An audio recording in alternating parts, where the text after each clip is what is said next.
David, I'd love your thoughts on that. I mean, you've written about sort of what social distancing might kind of end up doing to us. Yeah, what are your thoughts about some of the risks The there? week hasn't been depressing enough, so I can talk about that.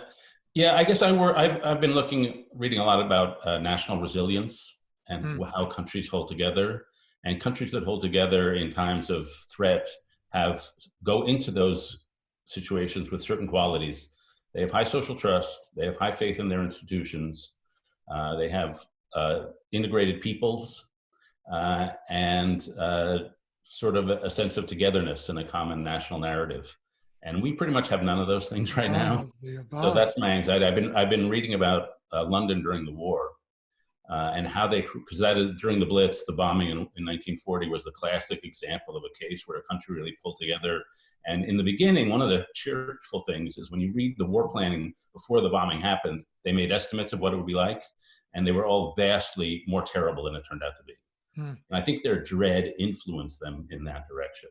mm, And then what they did was they did a bunch of things. One, they gave people a sense of agency, which was here we are doing something about this. They shot anti-aircraft guns at the German planes, which had no hope of shooting down an airplane. It just made people feel good that we were shooting back. And the second thing they did was intense social connection. So people had to sleep, basically together in these tiny little shelters, right. and it gave them a sense of intimacy. And then they had a sense of moral meaning. Churchill turned them into sort of the heroes of a story, Mm. which was fighting back fascism. And so they had all this, and it's a good example of how you turn what seems to be a terrible event that's going to drive people crazy into an event where you can actually feel good about yourself.